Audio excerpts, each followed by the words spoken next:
I would like to welcome everyone to today's presentation on data innovation and city governance, how London and Toronto are responding to the opportunities and challenges of digital technologies.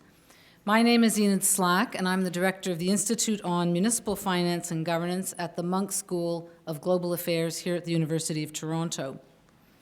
The presentation today is part of a series that I think's now become familiar to a lot of you called BCBI, Big City, Big Ideas.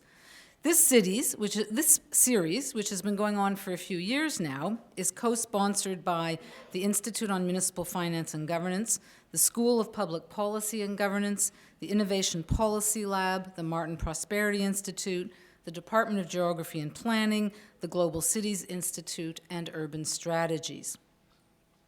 Our speaker this afternoon is Mark Kleinman. Mark is on sabbatical leave from his role as the Director of Economic and Business Policy for the Mayor of London. And I don't think I keep having to say UK. I think you know that now. Certainly when you hear him speak, you'll know he's from the UK. Mark is currently a visiting scholar at the Munk School of Global Affairs. And this position is being sponsored by the Institute on Municipal Finance and Governance, the Innovation Policy Lab at U of T, as well as the Economic Development Division at the City of Toronto. So thank you to all of the co-sponsors of Mark's visit here. Let me tell you a bit about Mark before he begins his presentation. Mark began his career as an academic, teaching at the London School of Economics and then at the University of Bristol.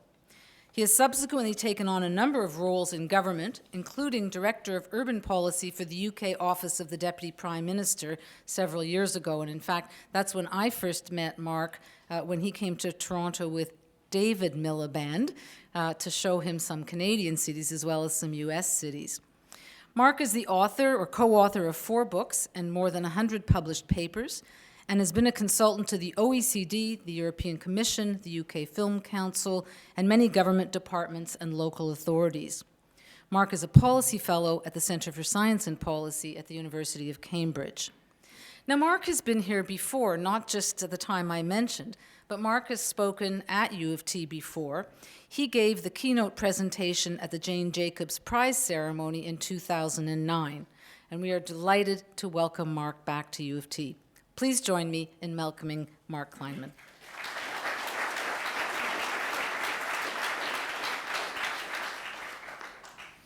Thank you very much, and I'd like to thank Enid and David Wolfe of the Innovation Policy Lab and Mike Williams from the City for making this visit possible. I'd also like to thank the Greater London Authority for sparing me for 3 months.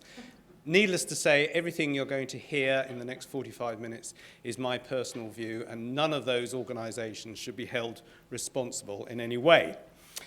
I'm going to talk about the possibilities and challenges of data innovation and how it affects city governance. And I want to start by spending a few moments just talking and thinking a little bit about how data became cool. It didn't used to be. This is William Blake's famous painting of Isaac Newton, which I think is still in the Tate Britain. And you'll notice in the picture, Newton is focused intently on his scientific instruments, which you see in the bottom right of the picture. He is measuring the world. Indeed, he is measuring the universe. And in doing so, he is turning his back on the rock, which symbolizes the flora and fauna of the natural world. In other words, science, data, was shown as being opposed to all that makes life livable. And just in case the message wasn't totally clear from the painting itself, the quote from William Blake, "Art is the tree of life, science is the tree of death." 50 years later, with Charles Dickens, data was still getting a pretty bad press. This is a great Dickensian villain who, in the true Dickensian tradition, eventually sees the light, but only after a lot of pain and angst. Thomas Gradgrind, head teacher, whose attitude to education is summed up in the quote you see on the page there. Now, what I want is facts. Teach these boys and girls nothing but facts. Facts alone are wanted in life. If we speed up a bit I think this distrust of data, information, and ultra-rationality reaches its high point, really, in the Cold War and the possibility of thermonuclear war.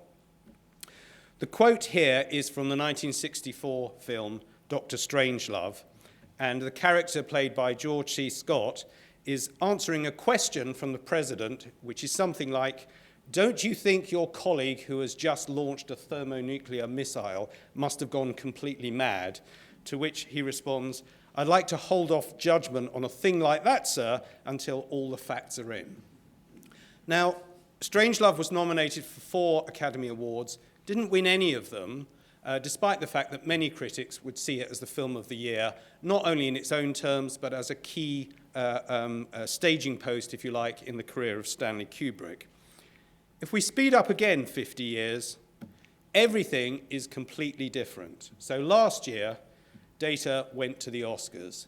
These 2 movies, both about extremely nerdish English scientists, picked up 13 nominations and won 2 Academy Awards. On the right, Stephen Hawking and his wife, the film The Theory of Everything. And on the left, Benedict Cumberbatch playing Alan Turing in The Imitation Game. And I think it's also interesting if you compare the 2 film posters. In The Theory of Everything, it's probably not totally clear on the screen, but Data is relegated to the background. So the stars in the background are actually equations on a blackboard. In The Imitation Game, Data's actually center stage. It's the opposite face of the poster to Alan Turing. So how did we get from this distrust of data and information to data becoming not just central to our lives in a practical sense, but also in a cultural sense, being clearly celebrated? What I want to do this afternoon is, first of all, spend a little bit of time looking at how we got here. Then go on to look a little bit at what these phrases, which in my day job come across my desk an awful lot and have done for the last 2 or 3 years, and I think that's true for many people in this room, big data, open data, smart cities. What matters about these phrases and ideas and why? What are the challenges and opportunities for cities? And I'd like to group these under 3 main headings. Firstly, for economic development and growth.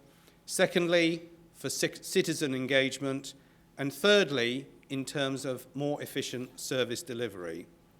And finally, a few words, or really just a few suggestions, about what the implications of that might be for organizational structure, for governance, and indeed for the authority of public agencies. Now, in trying to understand this cultural change, I think there are 3 key innovations, and it's worth spending a couple of minutes on each one, because they're separate strands of development, but obviously they come together very closely. And those 3 are the internet, the development of the personal computer, and the growth of the World Wide Web. Let's start with the internet. In other words, internetworking between different systems of computers sharing information. Now, in the words of John Norton, the development of the internet is what he calls an example of dumb innovation. Why is it dumb? Because it was not developed with any specific application in mind. The internet does something very, very simple. It takes in a data packet at one end, and it guarantees to deliver it where you want it to go. How that data packet gets there, you don't really need to know about, and 99.9% of people using the internet have no idea how that happens. What that means is that relatively simple innovation means the creativity happens at the edges of the system. It's an architecture for, again, John Norton's phrase, permissionless innovation, a global machine for springing surprises. Most of the key applications that were developed, the killer apps, if you want to use that phrase, were not foreseen beforehand. file sharing, which has essentially led to the death of the music industry as we know it and its reconfiguration in a different form, voice over internet protocol, or Skype as we probably mostly call it, email, and so on.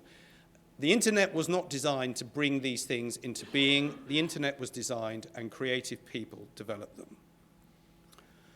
Core to the development of the internet, both in a practical sense and also in an ideological sense of the people who put it together originally, was the idea that there was no central authority.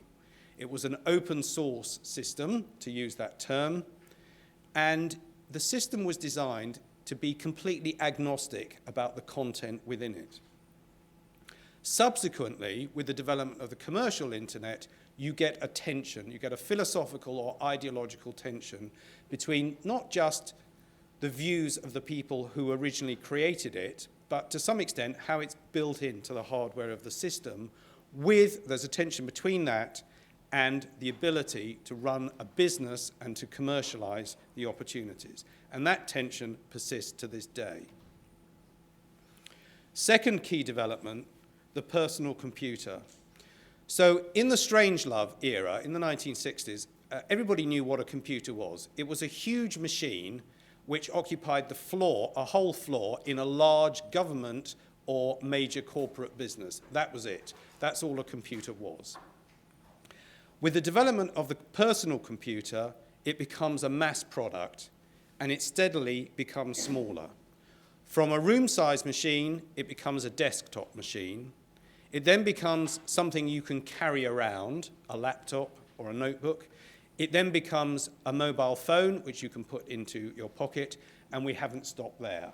Whether it's wearables, or whether it's prosthetics, or whether it's actually something you ingest into your body, some of that technology is already available to measure your insulin level, so it can tell you whether you need to take another pill or take sugar or not take sugar. That miniaturization will continue. And I think a really important cultural aspect of this is that data and digital technology become central to home and family as well as to the world of work. This increased personalization means there is more consumer choice available for individuals. At the same time, it means there is more data on those individual personal choices available either for business or for government. Finally, the World Wide Web. Now, I think what's interesting, one of the many interesting things about the World Wide Web is that several people imagined it before it was technically possible for it to be created. So there's a well-known article by Vannevar Bush from MIT, who was also key in the US war effort in 1945, where he imagines a machine called the Memex, which pretty much does what the World Wide Web does in fact do. How he imagined it was using the technology of the time, so to some extent it's irrelevant, but it's very interesting the way that he envisaged the spread of information and the interconnectivity of information and the possibilities that would generate. Stuart Brand, a very interesting individual who straddles both the countercultural and the IT development worlds of California from the 1960s through to the present, and developed the Whole Earth catalogue in 1968 with the famous front cover of showing the Earth as a whole, which he had a long legal battle with NASA to be able to reproduce that famous image. But essentially, it's an attempt to create the World Wide Web in book form. So the same idea was there, but the technology not available. By 1991, Tim Berners-Lee at CERN has the idea of how you can use the technology of the internet to connect everybody through a World Wide Web. He plagues his line manager long enough that the line manager scribbles vague but interesting on the side of his proposal and gives him a grant essentially to get him out the office and through the door. He posts it online in January 1991, including the code he used to create on the CERN server. And since then, the world, in my view, has just not been the same. As with the personal computer and the physical structure of the internet, the web continues to evolve. So Web 1.0, of course we didn't call it that then, we just called it the web, but it turned out it was only 1.0. Essentially a static web. You went and looked at a page and read the page. Web 2.0, interactive, the world of Facebook, Google, Twitter, and so on. And Web 3.0, being developed now, sometimes called the semantic web. Computers, machines that can understand each other and to some extent talk to each other and draw meaning from data. And no doubt there will be a 4 and a 5 beyond that.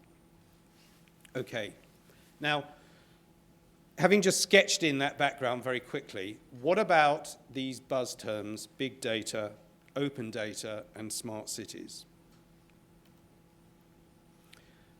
First of all, with big data, how big is big? At what point does it become big?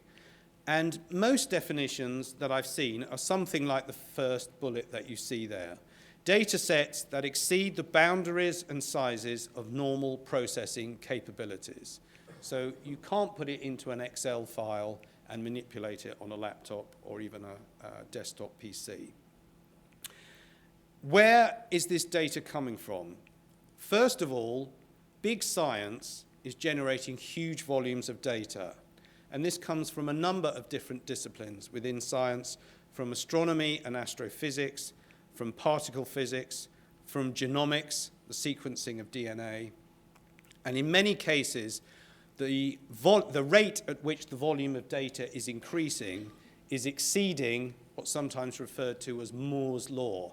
Moore's law being that the capacity of a computer roughly doubles every 2 years. But even at that rate of increase, the speed and increase of data generation is exceeding that. So big science produces big data.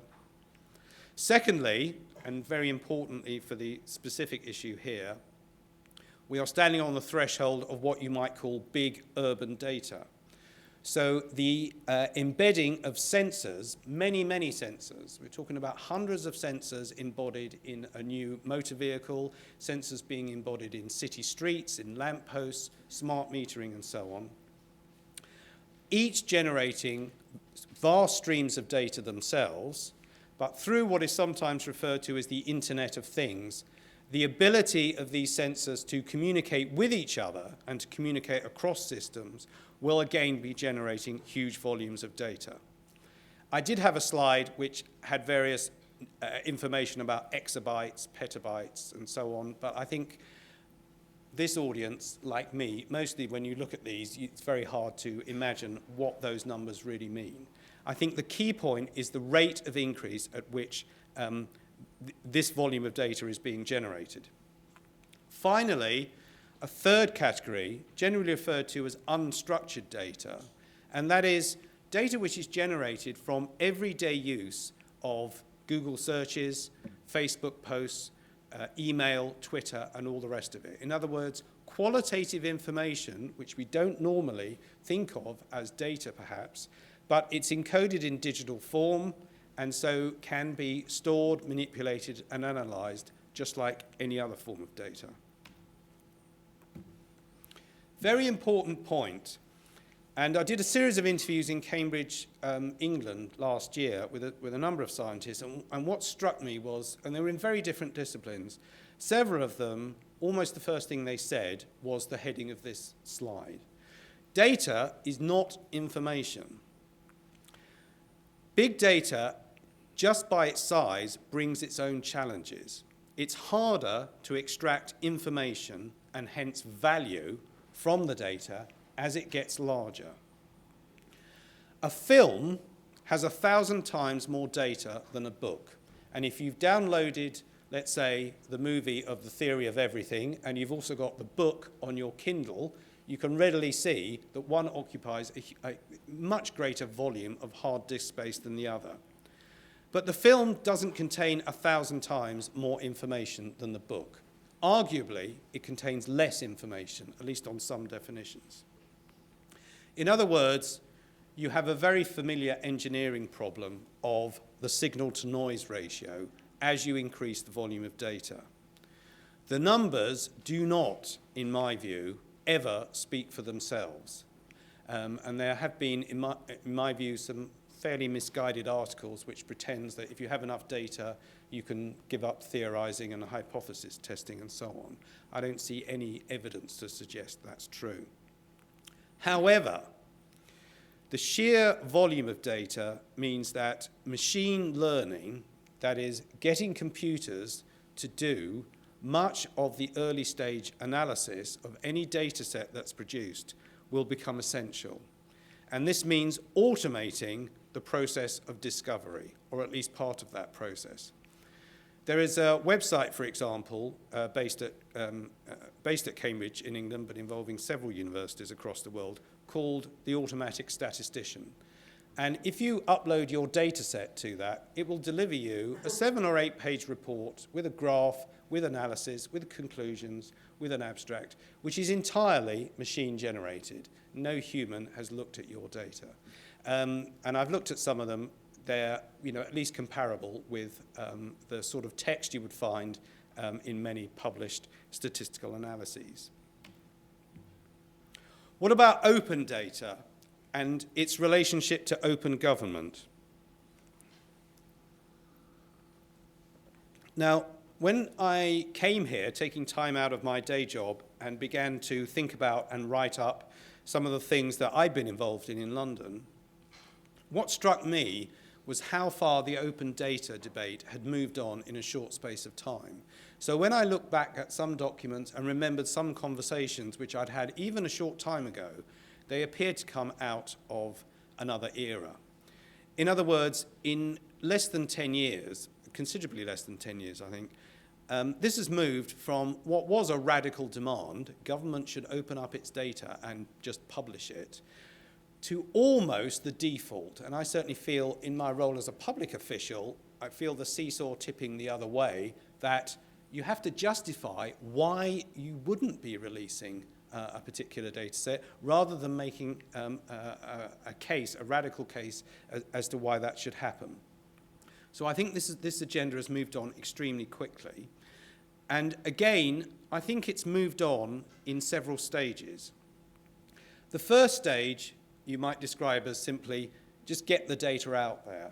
And it's interesting that in several cities or several governments around the world, freedom of information was a driver of the open data movement. In other words, if we're going to have to respond to all these FOI requests and produce this information, why don't we just put it out there on our web servers anyway and make it available to people? The next stage was really to move on from let's just get the data out there towards, are we making it available in the right format? Are we releasing it in a way which people can understand and make use of? In other words, it began to become part of a broader conversation about engaging with citizens, engaging with users of data. And I think the third stage, which we're just moving into, is a movement towards common standards, or what is called in some of the technical literature I've seen, and again, there may be people here who know a lot more about this, what are called ontologies. In other words, ways of classifying the data so that it's possible to make meaningful comparisons, let's say across cities, across governments, across different agencies. Is open data the same as open government? Clearly it isn't. Open government involves a lot more simply than the release of data. But I would argue that open data is a necessary, although not a sufficient condition for open government. So it's a key part of the process. The other necessary changes for open government mean changes to process, changes to protocol, changes to records keeping. It also means a culture change within the organisations of government, whether it's national level, city level, regional level, and so on. And again, I think that can only take place as part of a process of outreach and engagement. Finally, the third buzz phrase, if you like, after big data and open data, are smart cities. And I'd link that to the Internet of Things as another phrase which is gaining currency. I spent a lot of time worrying about how to define smart city, and then I went to what I should have done in the first place, which is go to the website of the Smart Cities Council, which represents most of the major corporates. And I think this definition is a pretty good definition, at least from that perspective. A smart city gathers data from smart devices and sensors embedded in its roadways, power grids, buildings, and other assets. It shares that data via a smart communication system that is typically a combination of wired and wireless. It then uses smart software to create valuable information. Okay, note the link from data to information. It then uses smart software to create valuable information and digitally enhanced services.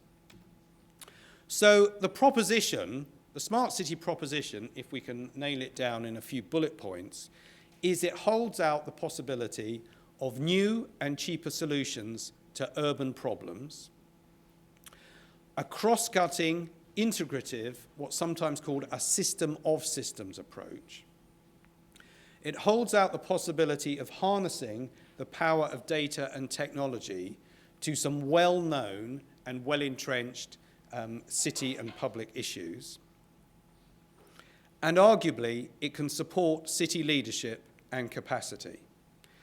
That's the case for, if you like. The case against, or the concerns that many activists and writers have about the smart city concept, I think are twofold. Firstly, that it is essentially a supply-side definition, both of the problem and of the solution. So, for example, the phrase smart and connected cities comes from Cisco, who also now use the phrase Internet of Everything. So it is if you like, a branded phrase.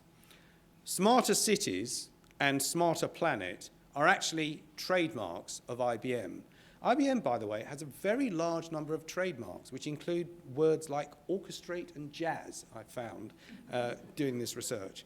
But certainly smarter cities, smarter planet, and a lot of other smart things are actually IBM trademarks. So one concern is about this as a supply-side solution.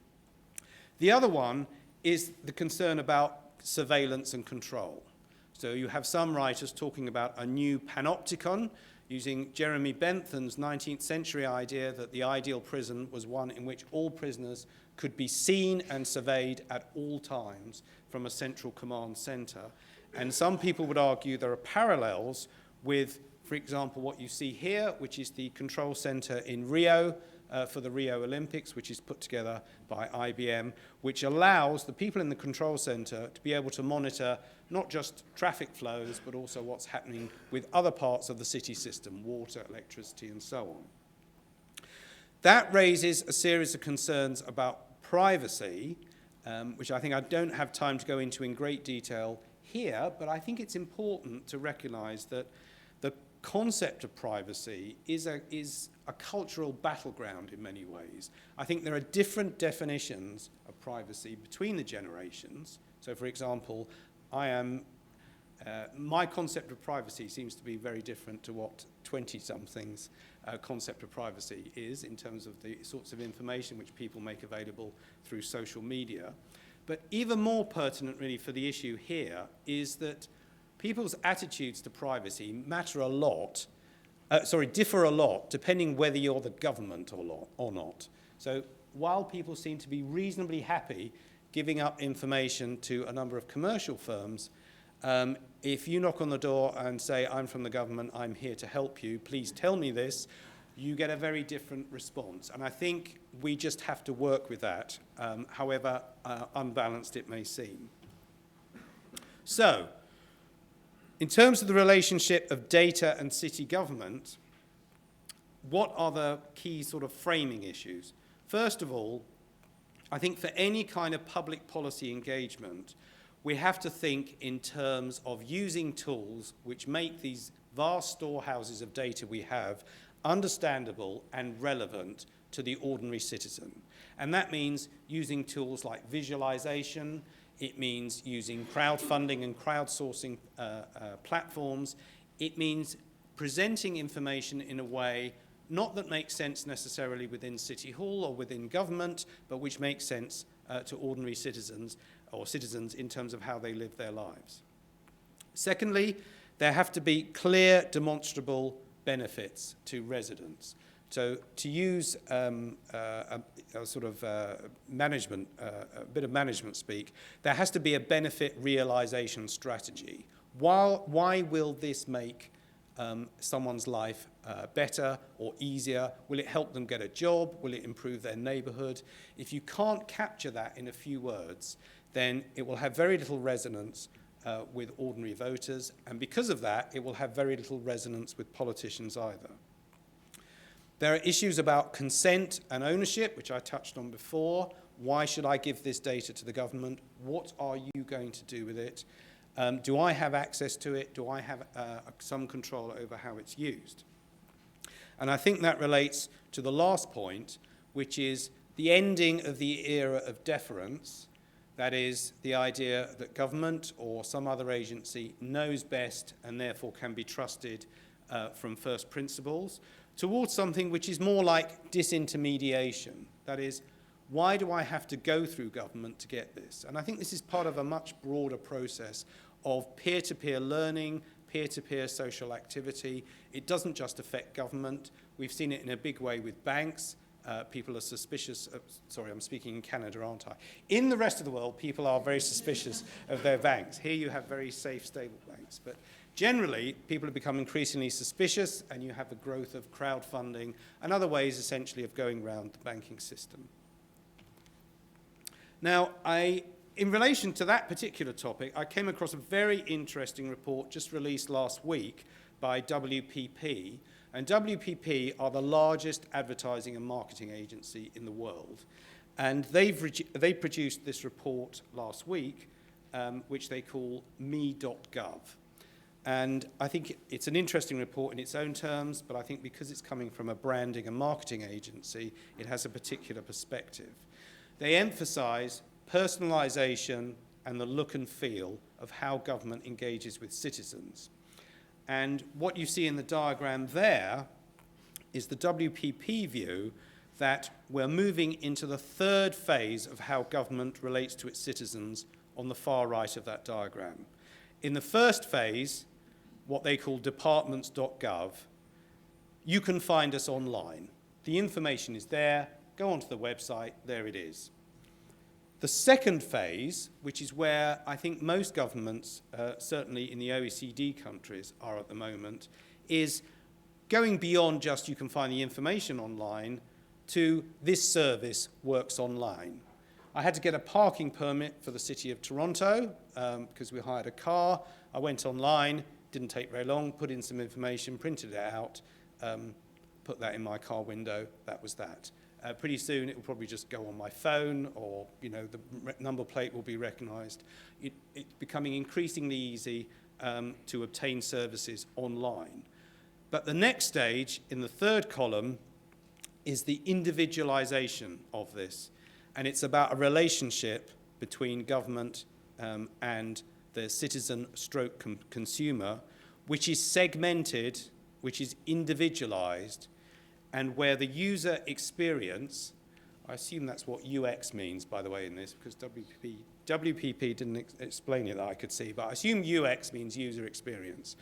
The user experience is used as a way of developing an improved service. In other words, there's a continual feedback loop. What does that mean for city decision makers? First of all, I think we have a problem of informational asymmetry. And that's a fancy way of saying most of the time, the person on the other side of the desk, who will often be a vendor, knows more about this than you do. That's certainly been my experience to date. So in other words, there are a lot of people out there who understand the way this market is going, and the public sector, and city government in particular, is a key sector within that market. So we need to be at least as well informed as the people we're negotiating with. Secondly, Most governments around the world are dealing with, at best, level, if not shrinking budgets, and a kind of semi-permanent austerity, partly as a continual unwinding of the financial crisis of a few years ago, but also deeper forces at work as well, including increased taxpayer resistance to paying higher taxes. So we're having to deal with this kind of informational asymmetry at the same time within constant budgets, if not declining budgets, and increased aspirations for the type of services which citizens expect. And I think what that means within City Hall or within national or provincial government is we need to make sure that the capacity is there. And for me, that means understanding these issues at a strategic level, as well as understanding them at a technical level. And I don't see those as being opposites. I think both have to go along together. And there also has to be political capacity. In other words, there has to be a leadership role taken in relation to this. Now, I'd like next really just to very quickly look at how London and Toronto have started tackling these issues or have responded to them. And then at the end, I'll try and pull it together for some tentative conclusions. And I've tried to use a framing mechanism for each of the cities. Why do I call London the unreal city? Well, because T.S. Eliot did a long time before me. The Wasteland, 1922. Unreal city. Under the brown fog of a winter dawn, a crowd flowed over London Bridge. So many. I had not thought death had undone so many. The last line being a quote from Dante's Inferno. It's easy to forget, if you are living or working in London at the moment, that for much of the 20th century, London's story was one of decline. It was an imperial capital that was losing its imperial role. It was a manufacturing city from which the vast majority of manufacturing employment was disappearing. It was a goods handling economy with the largest enclosed docks in the world, whose docks were steadily losing their function. And even in the time I was growing up, in the 1960s and 1970s, it may have been swinging London, but I think this line from the Bird song, 8 Miles High, is how I remember the city. Rain grey town, known for its sound. In places, small faces, unbound. It was a city of small places and small faces. Nobody thought of it then as a world city. For good reason. The economy was declining. The population fell from about 8.6 million at the eve of the Second World War to 6.8 million in the 1980s. Then it all began to turn round. The population decline bottomed out and then inflected upwards in the mid-1980s and has grown steadily ever since. The city achieved an astonishing transition from a manufacturing economy to one based on advanced producer services. And if you look at any graph of this, even over the last 40 years, it's essentially an X shape of manufacturing employment going down, with services, particularly advanced services, going up. In the GAWC classification of world cities, which I think is the most relevant for our purposes, there are only 2 alpha plus plus cities, which are London and New York. So there are 2 cities at the apex of this world system of flows. Why did that happen? Very complicated series of possible explanations. Certainly the growth of a global market in finance and business services, London's role in not just in the European Union, but in an EU which expanded, first of all, to include Spain and Portugal, and then later to include Eastern Europe. The advantages of time zone, having overlapping time zones with both North America and with Asia, and of course English language as an asset. The deep assets of the city, which I'm going to talk about in a moment, and a historical tradition of openness of the economy, openness to people, to goods, services, and ideas. What do I mean by deep assets? I think I just want to point out 3 very quickly. You can create assets to help develop your economy, but it's very important to understand what the deep assets are. So London's deep assets, it's always been a knowledge economy. So the picture on the top right, that's one of the early coffee houses in the 1740s, 1750s in the City of London. A group of clever young men, and they are mostly men, meeting to do business, steal each other's ideas, gossip, tell lies about each other, and so on. All those advantages of proximity and what we later came to call agglomeration economies, which you get from having talent in a small space, both cooperating and competing with each other. The picture in the bottom left is the Google campus in Shoreditch. That's a couple of hundred yards away from the location you see in the top right. It's the same activity going on 250 years later. Only the haircuts have changed. And in fact, if you wander up Shoreditch High Street, some of the haircuts don't seem to have altered that much either. Second deep asset, London's role as a global hub. So the top right, the Royal Docks, sometime in the early 20th century, the largest enclosed docks in the world at that stage, the fulcrum of the World Trading Centre in goods.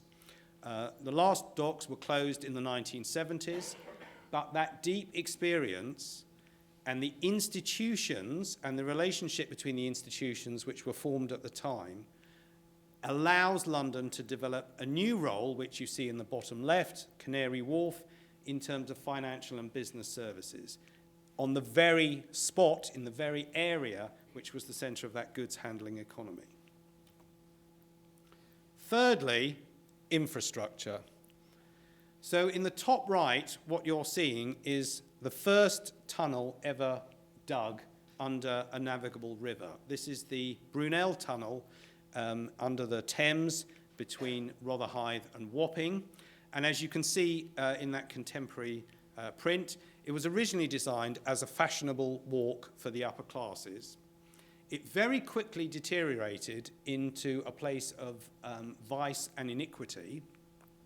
In order to clean the area up, railway lines were laid in the tunnel, and it became an important part of the dock system for taking goods from one side of the river to the other. It's still in use today. It's part of the East London Line, which is part of the Overground network, now branded in a similar way to the Tube. If you get on the Tube from Highbury and travel down to Crystal Palace or various other places in South London, you will go through that tunnel. And as you go in, either at Wapping or Rotherhithe, if you look out the window at the right moment, you will see the original Brunel bricks, as well as the latest skin of the tunnel. So London has lived on a lot of that Victorian infrastructure for a long time, but like any infrastructure, it does wear out eventually. So bottom left, we are digging new tunnels. This is Crossrail, the west-east line, which is going to connect Heathrow with central London and Canary Wharf. This will open in 2017, but we estimate by the 2020s, we'll need to have at least another Crossrail 2 going north-south. So you have to keep investing in the infrastructure while making the best of the legacy you have. I think what that means, just trying to think about that in terms of the London economy, is that for me it brings out that data is both real and unreal.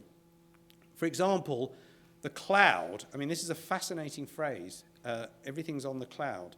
The cloud is one of the most physical things one can imagine. It's a huge network of physically connected structures. Big data, analyzing big data consumes big energy. So for example, just to give one example, the Very Large Array, which is the next mega telescope being built in South Africa and Australia, will have a power requirement of about 100 megawatts. That's 50 megawatts to run the telescopes and about 50 megawatts to analyze the data that comes out of it. A 50 megawatt power station is what you would have in a medium populated rural or semi-urban area. It would cover a population of maybe 40 to 50,000 people. And that's what will be needed to analyze a series of experiments in one area of big science. So data is both real and unreal. Key sectors of the London economy are now largely about handling data, whether it's financial services, or it's digital creative, or it's marketing and advertising, or it's university or health sector research. It's increasingly about data. But if I reflect on my own daily practice, we don't normally think of the economy in those terms. And I think if we begin to think about it in those terms, there are implications for how we understand the value chain, how we understand the skills needs for the future economy, and indeed how we actually measure economic activity per se. Okay, this is where I get nervous because I know quite a lot about London, but I don't really know very much about Toronto, and I've only been here a short time, so I hope you will bear with me. But I was looking for a framing concept, really, for what I wanted to say about Toronto, and I came across Robert Fulford's book, The Accidental City, and I thought this was a really interesting read. So, what's the legacy? Toronto was known as Toronto the Good, and I think there's a strong tradition, a legacy here of Protestant virtues. There are some people in the room who are aware they put this idea into my head, but I won't mention them because I'm taking it on from there. How do I understand Protestant virtues? Hard work, a lack of ostentation, practicality above dreaming. At the weekend, my wife and I went on a Jane's walk along Bloor, and one of the things our very good guide told us was, he used a phrase like, "This city is never finished." And he showed us how on various storefronts and houses, you could see the legacy of the past, but they were being continually remade. This is the opposite, for me, of a museum city, a beautiful city like the centre of Paris or Rome, where you look at the legacy of the past. It's continually being made and remade. And I think that lack of ostentation, that practicality, is a very strong characteristic. The other side of that, and some writers have argued this, arguably this can inhibit thinking big. It suggests a risk-averse approach, possibly even an ambivalence towards economic success. Wonderful phrase of Northrop Frye, the cultural critic, it's a good place to mind your own business. The picture there are some people tobogganing in Hyde Park in I think, about 1910. In 1912, the City Council passed an ordinance banning Sunday tobogganing. And this was under pressure from conservative elements in the community. That ban wasn't formally rescinded, I understand, until 1961. If Toronto is an accidental city, it's certainly accidentally global. Toronto, as I don't need to remind people here, is one of, if not the, most diverse city in the world. And that becomes apparent to you even if you spend a few hours in the city, and certainly after a few weeks. According to The Economist, Toronto is the best city in the world, full stop, to live in. And Grosvenor, the extremely posh UK property company, says it's officially the most resilient city in the world as well. Even more impressive than The Economist, surely, is Vogue. Vogue says Queen Street West is the second coolest neighbourhood in the world, and who am I to argue, apart from to say, why aren't you first? The more general point is that Toronto scores well in most global city surveys. And essentially, when you look at the methodologies, that's because it's one of the few places which scores pretty well on economic dynamism and vitality, and also scores well on quality of life. Most cities come into one camp or the other. And indeed, in a survey of surveys, which I saw from Greg Clark and the Jones Lang LaSalle team, they put Toronto just outside what they called the Big Six. So the Big Six being London, New York, Paris, Tokyo, Hong Kong, and Singapore, which tend to come at or near the top of a lot of surveys. The one that's most often in seventh place is Toronto. When I started looking at Toronto's growth, and I knew Toronto was a city that was growing very fast in terms of both population and jobs, I was nevertheless surprised just how fast that growth is. So within the GTA, the current population of 6.4 million projected to grow by 3 million over the next 28 years. That is very similar in population terms to our projections for London's population growth. That is about 100,000 or just over 100,000 people per year. As it's in Toronto, that's on a lower base of 6.4 rather than 8.3. It means in proportional terms, Toronto is growing faster, is adding people faster than London. And looking at jobs growth across the Greater Toronto area, that is happening in the tens of thousands as well. So that made me think a little bit about what are the deep assets of Toronto. If I'd lived here and worked here for the last couple of decades, how would I see the deep assets of the city? Well, first of all, what Brookings used to call EDS and MEDS. You have world-class universities, world-class hospitals, world-class research institutions. There's a very solid base there. University of Toronto is in the top 20, for example, but it doesn't stop there. There's a very strong university and medical and beyond that research base. Secondly, and I don't know if this is as well known globally as perhaps it could be, Canada in general, but Toronto in particular, has one of the best public education systems in the world. So in terms of the OECD PISA scores, very high outcomes, and I think very significantly, those outcomes generally quite even across the city as a whole. So unlike other cities where you can have some very good schools but also some very poor schools, that has historically at least been much more even in the city.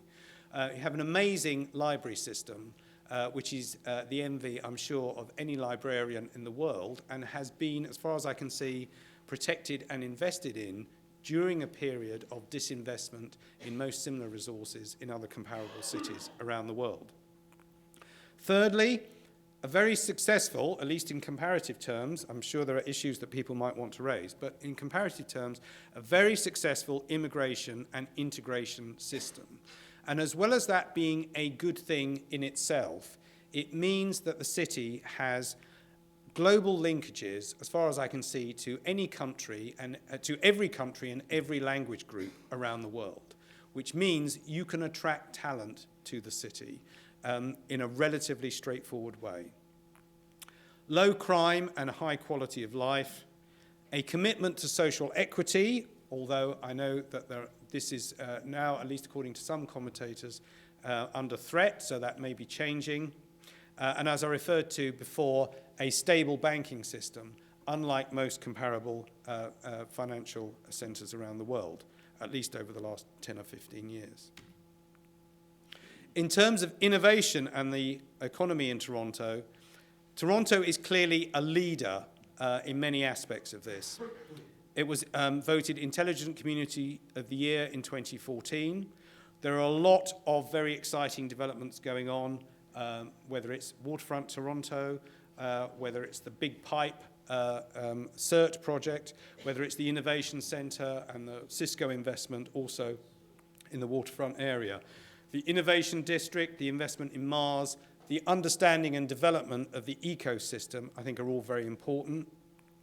Commitment to high-performance computing and big data and the research funding from the province and the federal authorities that goes along with it. The Waterloo Technology Triangle, which I think bears comparison with what we call the Golden Triangle of London, Oxford, Cambridge. And the use of big data to improve service delivery, for example, analysis of 311 data, the Mayor's commitment last week to use big data to improve transit outcomes, and so on. So it's clearly at the leader, or at least engaged with, numerous innovations which are important. If I was going to have a couple of buts, I think there are links between the university and the city, but they could be stronger, and I would say that also about London. I think there are some sort of market leaders here in Boston and San Francisco, and I think both cities have a way to go to bear comparison with that. And another issue which was raised with me with some of the conversations I've had, which is very familiar again from back home, it's great to support startups, and that should continue. Large firms will always get through the door at City Hall because they're important. Is the city doing enough for those mid-sized firms? employing, say, more than 50 but less than 250 people. In Germany, what's called the Mittelstand, and that's a very familiar issue to me as well, because I think it's something in London and in the UK generally which we've perhaps neglected until recently.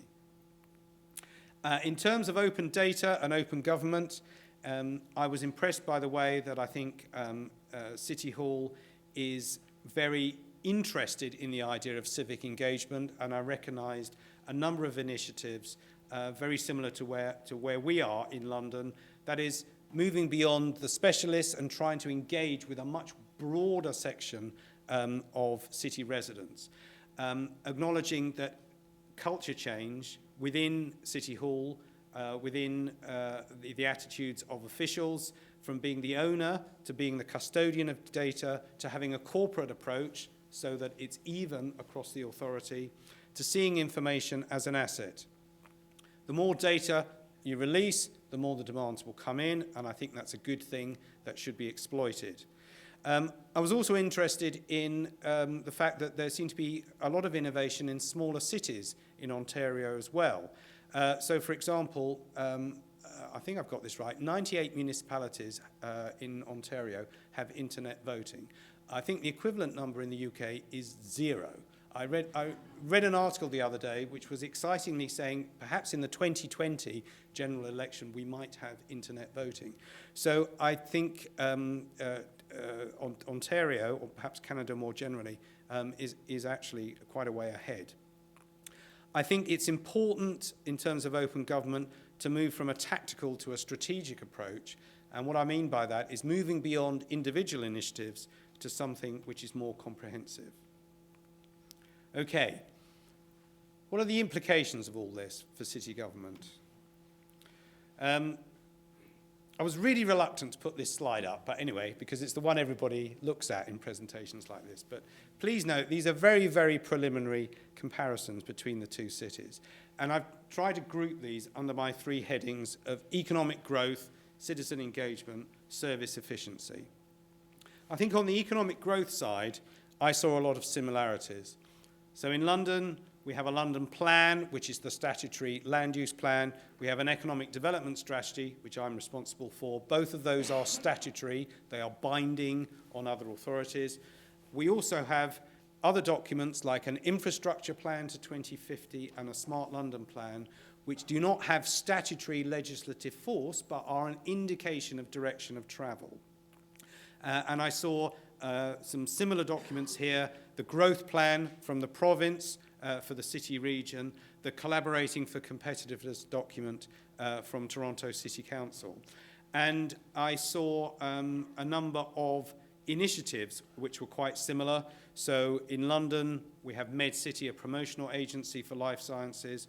We have what we, for some reason in the UK, we like to call catapults, which are essentially technology innovation centres to drive investment in key technologies. And I saw some very similar ideas in terms of the innovation district and hopefully on iWaterfront as that develops. In terms of citizen engagement, I think also I saw great similarities in terms of where the two cities are with the release of data. So our London data store, I think we're very much on the cusp now of moving on from we've put out all the data we can sort of think, but now we need to have a different engagement with citizens about that. In London, we have Talk London, which is a interactive panel of citizens who sign up to that. And I had a look at the Wellbeing Toronto neighbourhood-based data to make neighbourhood information more accessible to citizens. And also I saw both cities trying to engage with what had previously been citizen or activist-led new platforms. So the idea space on the Toronto City website, very similar to what we're trying to do with our High Streets programme in London, by encouraging people to crowdfund and crowdsource ideas as to where and how money could be spent. In terms of the service efficiency part of the agenda, I think in both cities this is still at an early stage and probably not as advanced as in the first 2 categories. But I would expect that issue to move much more towards the centre stage in the next few years, because I think both politicians and senior officials will be trying to square the circle between reduced resources and increased demands. So I think how we use data and digital innovation to deliver better services more cheaply will actually become as important or more important than the first two.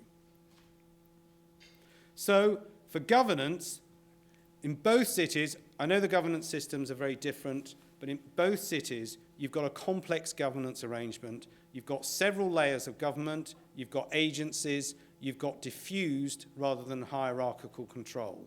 And I think what that means is engagement and dialogue is vital. It underpins the legitimacy of what the city government is doing, and even, to put it a bit more strongly, the license to operate. To maximise the opportunity from data and digital innovation, organisational and culture change is as important or perhaps more important than the technical issues.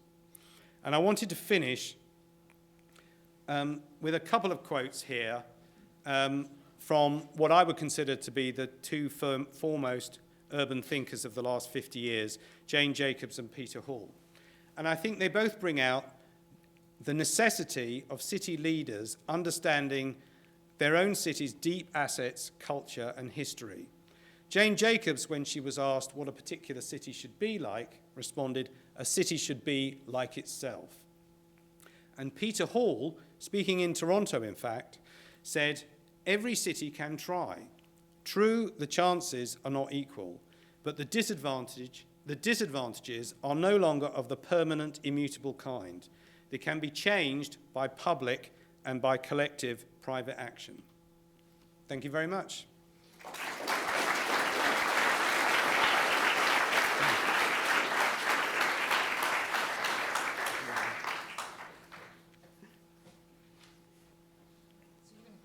Yep, okay.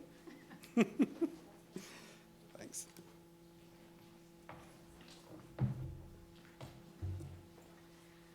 Well, thank you very much, Mark. That was incredible. You talked about data and digital innovation and government, but you also read us some poetry, talked about movies, showed us some art. So that was terrific.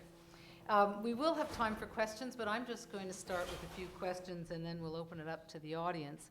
At the very end, you talked a little bit about cultural change and organizational change. And I want to ask you to develop that a little bit further. What are the issues and challenges for city governments to adapt to this new digital revolution in terms of cultural change and organizational change? Yeah, I think maybe one way to start answering that is what not to do. And I think the thing not to do is to say, oh yes, technology is very important. We've got a technology department over there, and they get on with it. I think they need to be brought into the mainstream, and you need this mix of technical skills and strategic approach. And I think what that means is when you start thinking about the organisational change, it will need to be a whole organisational cultural change. In other words, if you start taking seriously some of these ideas about personalisation of service delivery, then the traditional silos of services begin to break down, and you need to think more, or one needs to think more in terms of different individuals and what their needs might be across silos. And you know, it's very easy to nod to that, I think, but then as a public official, it's like, okay, so your budget, Mark, a bit of it is going to go over there, and then we're going to have some other coming in from there. And at that point, everybody sort of freezes. It's very important to take people, that's senior officials, but also the whole of your staff, through that whole conversation. And I think that kind of organisational process has to happen before you get to specific solutions. So, do we need a chief data officer? Do we need a chief innovation officer? Do we need a chief ideas person? Do we need all of those? I think put those to one side for a moment. Think about what the organisational design is going to be and what kind of service you want to deliver and to whom. And then those questions about structures and job titles will be easier to frame and answer. So we often talk about government silos and the problems that they create, and maybe the digital revolution will break down some of those silos. We like to look to London all the time as one of the Alpha plus cities. We may be in the top 7, but we're not Alpha plus. I wonder if you could tell us where you think London has been most successful in using the digital technologies in improving city government, and are there any lessons for Toronto from that? Okay, I think I would say we are at a very early stage of doing that. I think one thing that we are quite good at, and this does relate to the governance change we made in 2000 when we brought back a metropolitan tier, having had 14 years with no metropolitan tier at all, but a metropolitan tier was brought back with a directly elected mayor. And the mayor has a responsibility, he's under an obligation to produce these strategies for land use planning, for economic development, for the environment and so on. And I think what that has led to is we do have the ability to tell a story about something. And that may sound like it's, that's a nice to do and it's not central, but I think the ability to articulate a narrative for your city is very important. So one example I'd give for that is the mayor has published this infrastructure plan to 2050. Now, most of the infrastructure in London is not under the control of the mayor. Some key aspects are like the transport system, but most of the rest of it, whether it's utilities or it's the water system or sewage and so on, is not under control of the mayor, and there's no suggestion it ever will be. But by using the convening power of the office, of the mayor's office, we were able to bring together all the people that do have a piece of the pie for the infrastructure which will need to be built to 2050 together around a shared vision in the plan. And if you like, my role within that was to try and make sure that digital technologies, the use of data, a smarter approach to it, were central to those infrastructure ideas. And again, I wouldn't pretend we have a model for that, but I think the fact that we brought those two agendas together so that when we're thinking about what kind of infrastructure we'll need over the last 30 or 40 years, we're doing that in the context of the technologies which underpin it will not be the same as the last 30 or 40, and how do we maximise the benefit from that? We think about infrastructure too. I'll ask one more question, and then there are microphones here and here if people want to come down and ask a question. We all love the idea of transparency, but there can be some pitfalls to transparency. So we open up our data and then people misuse it or abuse it, use it the wrong way, don't understand it. Sometimes politicians or city officials don't want all that information out there. Where do we draw the line, or do we draw a line at all? I think this is where the hat that, if you're a city official, the hat you wear saying government can be a real barrier. So I think in principle one should try and put as much data out there as possible. What we've done in London, which I think is similar to most cities, is the early stages of that release were reasonably straightforward. So I don't think, I was going to say nobody would object to information about when the bus is going to come, but there probably were people who did. But by and large, that's not a controversial area. When you start moving into health data, perhaps detailed data on schools and school performance, you've got a whole load of sensitivities there. And I don't see any other solution to starting from the engagement with citizens groups, with patient groups, with charities and so on. Get to understand what would they see as being useful. That not just informs your own practice, but they then become champions for what you're trying to do, rather than possible opponents, because there isn't that meeting of minds and shared understanding. Okay, any questions from the audience? Could you come down to the mic, please? Unfortunately, yeah. Oh, I'm sorry, go ahead. Just yell No, at it's it. okay. Just on that point that you made, the last point, were there any successful examples in your mind where a third party took some of that data and kind of analyzed it and then shared it with you? Was there any, anything like that that happened? Yeah, well, certainly in the early stages of the London Data Store, that is the part of the GLA website where we put the data for people to download and write apps or whatever with it. In the early stages of that, we did have events in City Hall, and we invited in app developers and people from that software community. Not just to do a sort of hackathon, but for us to actually listen to them, so that we had some understanding of how we would do this in a way which was useful. And that did lead to a large number of useful apps, mostly around transit or around neighbourhood information, which were got out the door much, much more quickly than if we tried to develop them all in-house. And how do you make use of that when somebody produces an app, and how do you make use of that to improve service delivery? Well, we have numerous examples, but they're all quite small scale, of things like reporting potholes, reporting other kinds of weather events or things that are happening on the street, which can then be reported in, and the service delivery agency being made aware of them.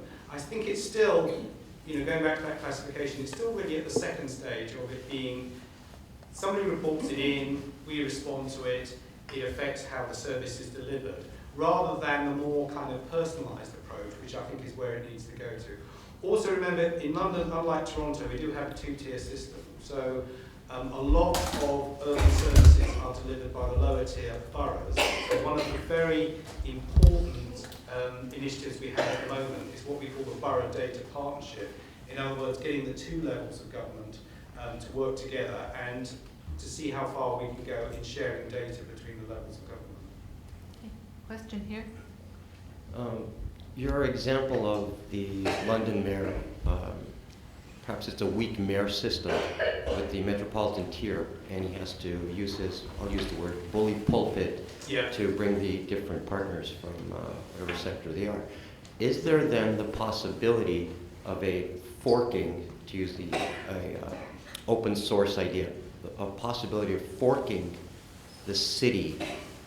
What would stop not the mayor, an elected mayor, but somebody else to convene those same players with the data that previously was not available, but through open data is now available, outside of the municipal tier, somebody just, for whatever, and because as I've been looking at other cities, and then I see these corporate sales people selling their big data ideas, and it's like, what do you need the mayor and the council for?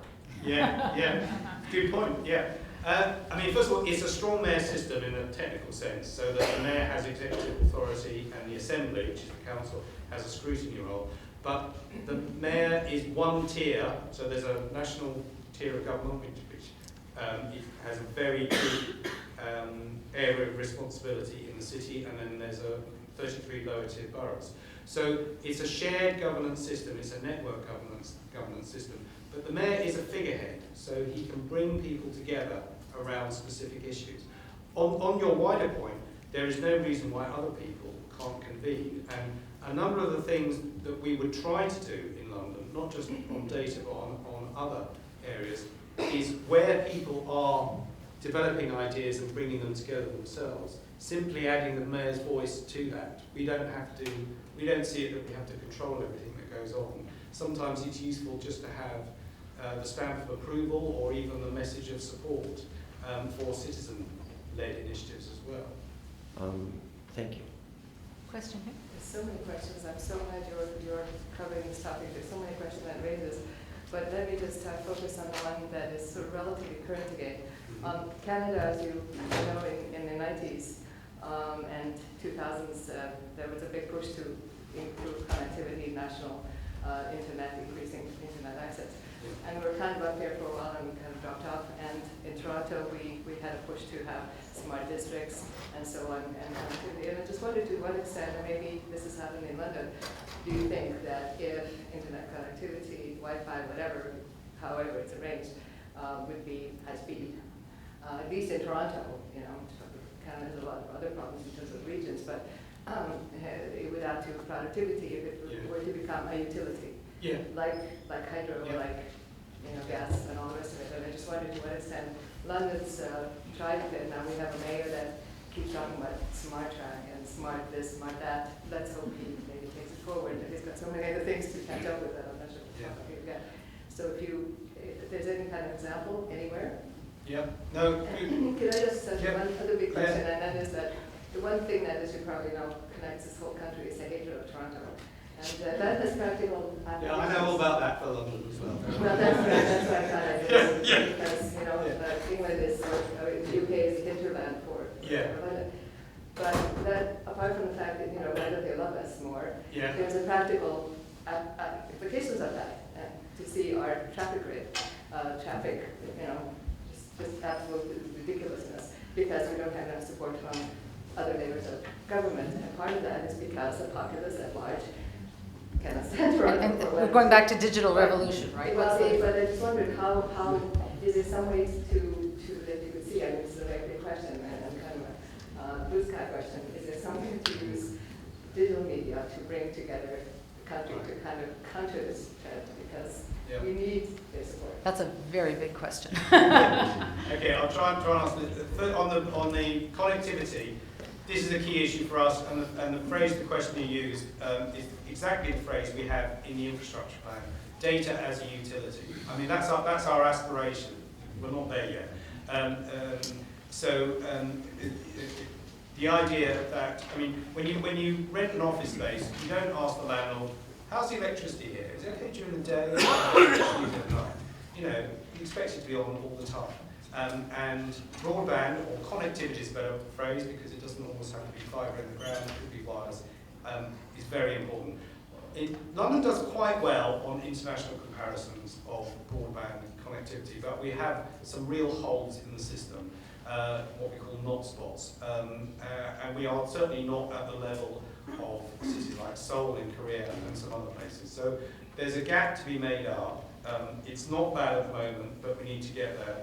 If you look at the infrastructure plan, which is on our website, the heroic job, which we subcontracted to Arab, of actually trying to add up what all the infrastructure would cost to 2050 is laid out there. But it's interesting, the big ticket items are housing and transport. The amounts of money needed to raise digital connectivity to the level we want it to be, I mean, they're still quite big numbers, but they're nothing like they are for housing and transport. So in other words, the issues around connectivity, I'm sure this is true in every city, are not primarily about the cost of it. It's about dealing with legacy issues, which in some cases are physical legacy issues. It's easy to do a high-speed broadband network through a completely new development area, like Waterfront Toronto or in the Docklands. If you're trying to thread it through an ancient city or an older city, it's much more difficult. And there are issues around regulation, market control, who the players are, and getting everybody to play together to improve the system. And I think those will be similar in most cities. Just come here and I have one question and one invitation. My question is, you spoke about the top-down model, and you mentioned the two large multinationals, Cisco and IBM. I was a speaker last week at the in Quebec City, talking to the government in Quebec City, Montreal City, and we talk about that. My question is, what is your vision about another kind of model from people to people? Which means that my simple question is, what I get for the smart city as a person, as a citizen, which is privacy. What is your vision? And my second part of the invitation is, we are in discussion with cities in Canada, and we are close to deal an agreement to launch a pilot. The pilot will be something that we plug software, and we invite people to play with their own data. So it will be a very great experience. Mm-hmm. And I was also invited for OCDE a long time ago. So it could be a great paper if we match a Canadian city with a European city in the United Kingdom. See where that's going. Yeah. Okay. Okay, well, on the first question, I certainly don't want to demonize Cisco, IBM, or any of the rest of them, because I think they all have a key role to play. But I think the more players you have in the system, the better. And I think there's a lot that city governments can do to broaden the range of potential suppliers. So this goes to procurement, how you procure, setting up ways in which smaller players can come into the system, whether it's in partnership or through other sorts of contracts. And I think we did reasonably well. During the Olympic Games in 2012, we had an online system which enabled SMEs, small and medium-sized firms, to bid for various of the contracts which were let during the Games. And I think we did actually do better in terms of the proportion of contracts that were being let to firms of that size. So I think there are always ways of overcoming these issues if there is the political will there and there are the mechanisms to make that happen. If there's anything more to say, I wonder if you could say a little more about the politics of data use, data innovation, data availability, and so on. For example, from a London perspective, for example, would data be an issue in the election you're having next year for mayor? Yeah. Would it make a difference if instead of the current Conservative mayor, you have a Labour Party mayor next year? Are there political issues here? Yeah. That's a whole series of questions there, I think. It's interesting that technology is not really an issue in the national general election that we're going through at the moment. And in fact, just to show, this doesn't relate to my earlier comment about Cisco, but Phil Smith, who is from Cisco and also chairs Innovate UK, which is our innovation funding agency, wrote a blog post last week really bemoaning the fact that it wasn't part of the general election campaign, which really has been fought on some fairly traditional sort of issues. It wasn't forming part of the election campaign. It would be nice to think that in future elections, whether it's at city or national level, technology was more of an issue. But I think in terms of city government or city mayor, I think this is one of the issues. It's interesting at the city level that I wouldn't completely buy the whole Benjamin Barber argument about mayors ruling the world, but it's interesting, mayors have to be very practical. LaGuardia said, there's no Democrat or Republican way of sweeping the streets. You either keep the streets clean or you don't. If you don't keep them clean, you're out of office. And I think as data and technology move centre stage, that's going to be the same kind of issue. It's not the politics, it's do you understand the issue and can you be effective with it? Richard, last question.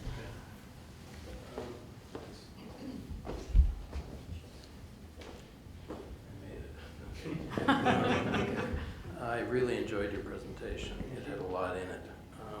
One thing caught my attention, and that was that slide you had on smart cities, the definition. Is it possible to look at that again? Or is it not possible?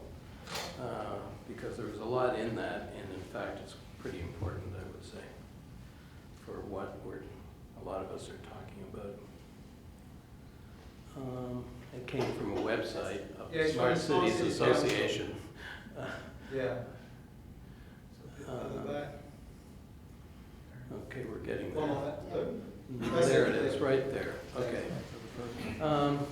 Okay, I remember when I was in high school, they told us that when we define something, the first part should not be the same as the second part, and I'm looking at a definition in which virtually all the adjectives describing a smart city are also called smart. So, well, there you are. Of course it is. That's right. So it could be a problem. What do we really mean here by smart city, or what do you think we mean it, or what should we mean? Because we can mean a lot of different things. Yeah, okay, that's good. I mean, this is how a body representing the suppliers of this technology sees what they're selling. So I'm not saying that's the whole definition, but I think it's important that if you're on the other side of the table, you understand that that's how they see it. For me, I mean, that's a great question, Richard, that's really hard. I would say smart means delivering it as good or better, but cheaper. And I think it really, it's the work we did really linking the Smart London plan and the infrastructure plan, which is an ongoing thing to do, I think is really crucial. So if you're thinking about, what's London going to look like in 2050? I had the thought one day, I thought, imagine we were doing this in 1814, okay? And we were looking to 1850, and we were correctly predicting the city's going to get a lot bigger, there's going to be a lot more people, there's going to be a lot more economic activity. How are people going to get around? We're going to need a lot more horses, Let's build stables and secure a supply of oats. We just completely got it wrong because we couldn't foresee the technological change. So the parallel now is, I have no idea what technology is going to be important in 2050, but I think it's a reasonable bet that some of these smart technologies are going to be important. So is that going to bring down cost per service by 10%, 15%, 20%? I don't know, but I'd like to know more about that rather than taking a punt on it being this technology or that technology. Okay, I'm going to turn the mic over to David Wolf to say thank you. But before I do that, I just want you to know that the slides that you saw today, because there were a lot of slides and there was a lot in them, will be on our website, probably the Innovation Policy Lab website as well. And we've webcast the event today, and so that webcast will also be on our website in case you want to watch it again or recommend it to someone else. Okay, thanks Enid, and thanks Mark. It's been, I know your visit's not anywhere near over. I don't want to rush the rest of the time you're going to get to spend in Toronto, but it's been an incredible pleasure having you here. It's been extremely informative, and as was the case with your presentation today, often the best way to learn about your own city and its capabilities, its strengths, its opportunities is through the eyes of a well-informed and insightful visitor. And I think you have been, for the last 2 months, providing us with that perspective. You've synthesized part of it today for us in a very informative way, but I'm eagerly looking forward to the end product after the rest of your stay. But thank you, Mark, for a really stimulating talk this afternoon.